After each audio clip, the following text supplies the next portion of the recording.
नमस्कार, आप देख रहे हैं हेडलाइंस न्यूज। दिन भर की ताज़ा खबरों के लिए अभी सब्सक्राइब करें, साथ में बेल आइकन भी प्रेस कर लें। खबरों में आगे बढ़ने से पहले वीडियो को लाइक जरूर करें और अपने दोस्तों के साथ ज़्यादा से ज़्यादा शेयर करें। और आप किस राज्य शहर से न्यूज को देख रहे हैं, कमेंट में जरूर लिखें।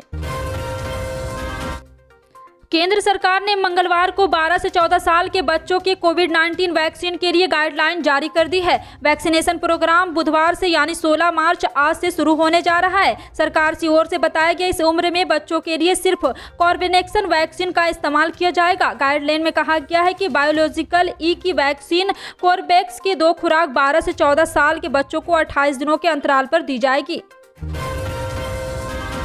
यूपी समेत सभी 5 राज्यों के विधानसभा चुनाव में मिली करारी हार के बाद कांग्रेस नए सिरे से पार्टी को मजबूत करने के लिए जुट गई है। इस बीच खबर है कि कांग्रेस पार्टी इन प्रदेश इकाइयों के प्रमुख नवजोशी सिद्धू समेत सभी 5 अध्यक्ष को हटाने वाली है। पार्टी के महासचिव रणदीप सुरजेवाला ने ट्वीट करते हुए ये कन्फर्म किया है कि सोनिया गांधी ने पंजाब, उत्तराखंड, यूपी, गोवा और मणिपुर के सभी प्रदेश कांग्रेस अध्यक्ष का इस्तीफा मांगा है ताकि नए पीसीसी चीफ का पुनर्गठन किया जा सके। कर्नाटक के शैक्षणिक संस्थानों में हिजाब पर प्रतिबंध को चुनौती देने वाली याचिकाओं को खारिज करने वाले कर्नाटक उच्च न्यायालय के आदेश को चुनौती देते हुए सुप्रीम कोर्ट में एक याचिका दायर की गई है। एक छात्रा निबानाज ने कर्नाटक उच्च न्यायालय के आदेश के खिलाफ याचिका दायर की है। इससे पहले कर्नाटक उच्च न्यायालय ने मंगलवार को कहा है कि हिजाब पहनना इस्लाम धर्म में आवश्यक धार्मिक प्रथा का हिस्सा नहीं है और उसने कक्षाओं में हिजाब पहनने की अनुमति देने के लिए मुस्लिम छात्राओं की याचिकाएं भी खारिज कर दी है। अदालत ने इसके साथ ही राज्य में शैक्षणिक संस्थानों में हिजाब पर प्रतिबंध बरकरार रखा है।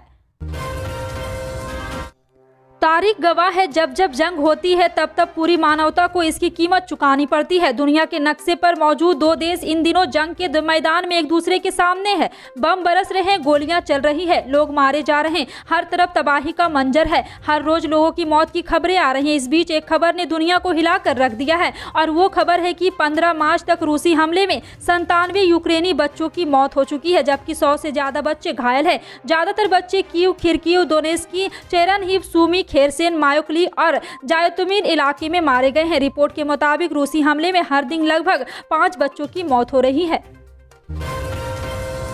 गोवा विधानसभा चुनाव के परिणाम सामने आने के बाद अब बीजेपी में मुख्यमंत्री को लेकर मंथन शुरू हो गया है। संभावना है कि होली के बाद मुख्यमंत्री का शपथ ग्रहण होगा। मुख्यमंत्री के रूप में प्रमोद सावंत का नाम लगभग तय है, लेकिन अटकलें लगाई जा रही है कि बीजेपी के सीनियर नेता विश्वजीत राणे भी सीएम पद के लिए जमकर प्रचार कर रहे हैं। हालांकि राणे ने अटकलों को खारिज कर दिया है। मुख्यमंत्री पद के संभावित उम्मीदवार डॉक्टर प्रमोद सावंत मंगलवार को पार्टी अध्यक्ष जेपी नड्डा और पार्टी के अन्य वरिष्ठ अधिकारियों से मिलने के लिए नई दिल्ली आ रहे हैं। सावंत ने कहा है कि निर्वाचित सदस्यों ने आज शपथ ली है, हम जल्द ही सरकार बनाने वाले हैं।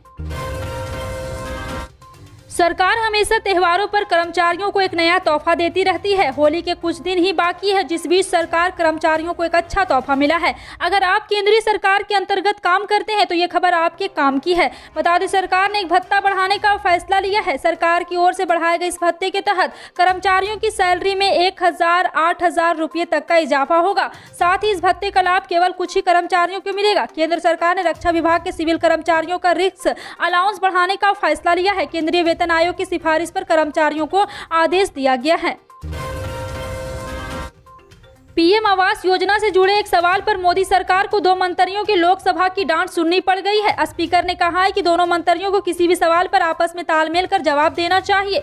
लोकसभा में मंगलवार को प्रश्नकाल के दौरान पीएम आवास योजना से जुड़े विषय पर पूरक प्रश्न पूछे गए। इस मुद्दे पर राज्य मंत्री और कैबिनेट मंत्री ने अलग अलग जवाब दिए, जिससे स्पीकर नाराज हो गए। उन्होंने दोनों मंत्रियों को हिदायत दी कि इस मुद्दे पर अलग अलग जवाब देने के बजाय किसी एक ही मंत्री को पूरा जवाब देना चाहिए। जी हाँ, आपको बता दें कि यहाँ पे एक और मामला दर्ज किया गया है। स्पीकर ओम बिरला ने यह बात तब कही जब लोकसभा के प्रश्नकाल के दौरान द्रमुक सांसद डीएन को सेंथिल कुमार ने पीएम आवास योजना से संबंधित के पहले पूरक प्रश्न पूछा था। इस पर लोकसभा स्पीकर अध्यक्ष ओम बिरला ने उन्हें टोकते हुए कहा, यह ठीक नहीं है।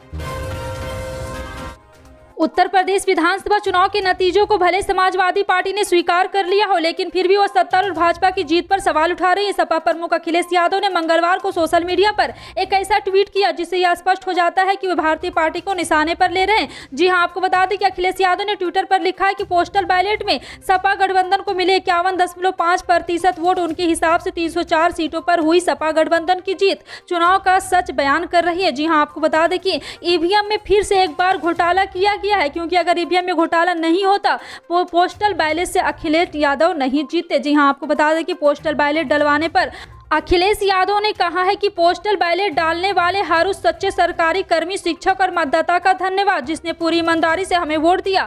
सत्ताधारी याद रखे, छल से बल नहीं मिलता।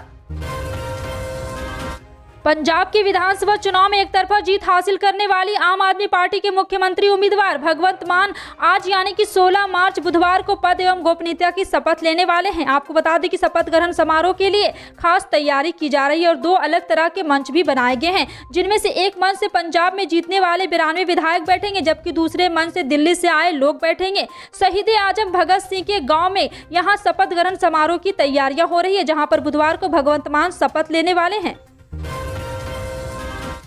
राजस्थान विधानसभा में मुख्यमंत्री अशोक गहलोत के सलाहकार एवं विधायक संयम लोढ़ा को सदन से बाहर निकाल दिया गया। वेल में आकर नारेबाजी करने पर विधानसभा अध्यक्ष ने यह कार्रवाई की। उन्होंने मार्शल बुधवार संयम को सदन से बाहर निकलवा दिया। जी हां, आपको बता दें कि संयम लोढ़ा शून्यकाल में ध्यानाकर्षण प्रस्ताव के तहत सवाल उठा रहे थे। धारीवाल जब जवाब दे रहे थे कि श्री लोढ़ा ने बीच में खड़े होकर कहा कि सबको पता है कि वह व्यक्ति निर्दोष है, उसे झूठा फंसाया गया है। इस पर विधानसभा अध्यक्ष डॉक्टर सीपी जोशी ने कहा है कि आप मंत्री का जवाब नहीं सुनना चाहते, 7 दिन में जांच हो जाएगी। अब चर्चा खत्म हो गई। इसके बाद भी संयम लोढ़ा बोलते रहे कि अध्यक्ष ने उन्हें बैठने के लिए कहा, लेकिन उन्होंने बोलना जारी रखा। वे बेल आकर पुलिस के खिलाफ नारेबाजी करने लगे।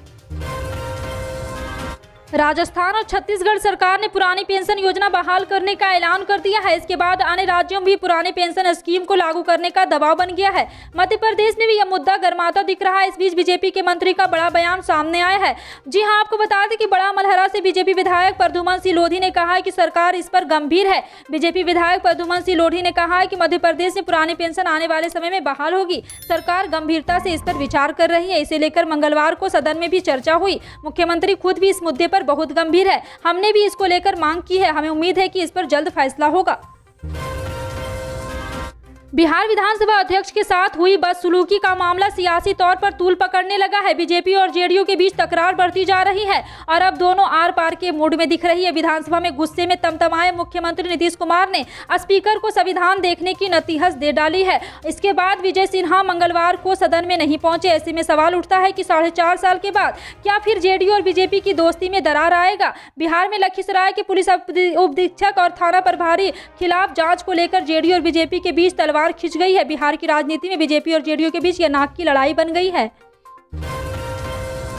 सरकार की ओर से होली पर एक नया तोहफा दिया जा रहा है। जो लोग नए गैस सिलेंडर खरीदना चाहते हैं या फिर नया गैस सिलेंडर लेने का मन बना रहे तो उनके लिए एक अच्छी खबर सामने आई है। सरकारी तेल company Indian oil corporation limited महज 634 रुपये में सिलेंडर बेच रही है। बढ़ती महंगाई में अब गैस सिलेंडर का दाम कम हुआ है। जानकारी के लिए बता दें कि घर में आमतौर पर इस्तेमाल किए जाने वाले सिलेंडर की तुलना में ये 50% हल्का है।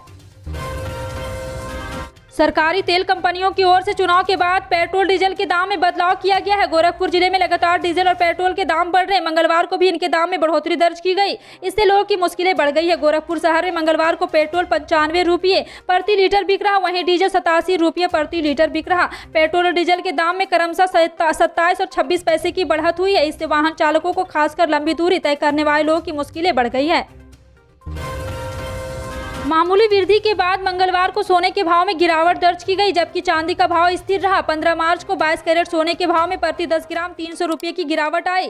22 कैरेट सोना प्रति 10 ग्राम 49,390 रुपये बिका। वहीं 24 कैरेट सोने के भाव प्रति 10 ग्राम 310 रुपये की गिरावट हुई। 24 कैरेट सोना 91,860 रुपये प्रति 10 ग्राम बिका, जबकि चांदी का भाव स्थिर रहा। चांदी 74,700 रुपये प्रति किलो बिकी। उत्तर पश्चिम और मध्य भारत का अधिकतम तापमान में लगातार वृद्धि हो रही, जिसके कारण कई राज्यों में लू भी चल रही है। वहीं भारतीय मौसम विभाग में एक और समय आया है। जी हां, आपको बता दें कि इसके अलावा आईएमडी ने उत्तर भारत के पश्चिमी राजस्थान के कई इलाकों में तापमान बढ़ने के साथ गर्म हवा चलने की संभावना जताई है। मार्च को आधा महीना भी नहीं बीता है कि अधिकतम तापमान 38 डिग्री सेल्सियस के पार कर गया है। मौसम विभाग के एक अधिकारी ने बताया कि उत्तर पश्चिम भारत की ओर से आ रही गर्म हवाओं के कारण समुद्र की दिशा से आने वाली हवाएं देरी से चल रही और आसमान भी खुला है। पिछले कुछ समय से भारत में कोविड-19 के दैनिक मामलों में लगातार गिरावट देखने को मिली है। पिछले 24 घंटे में 2568 लोग संक्रमित पाए गए, जबकि इलाज कर रहे मरीजों की संख्या भी कम होकर 33,917 रह गई है। केंद्रीय स्वास्थ्य मंत्रालय के मंगलवार को सुबह 8 बजे तक के जुटाए आंकड़ों के अनुसार इन नए मामलों के साथ कोविड-19 के कुल मामले बढ़कर 4,29,96,062 हो गई है। इसके साथ ही 97 और मरीज की जान जाने से मृतकों की संख्या बढ़कर 5,15,974 हो गई है। फिलहाल आपका इन सभी खबरों पर क्या कहना है, कमेंट सेक्शन में टाइप करके जरूर बताएं। पल पल की अपडेट जानने के लिए जुड़े रहें आप अपने हेडलाइंस न्यूज के साथ। मिलते हैं अगली बड़ी खबर में, तब तक के लिए जय हिंद।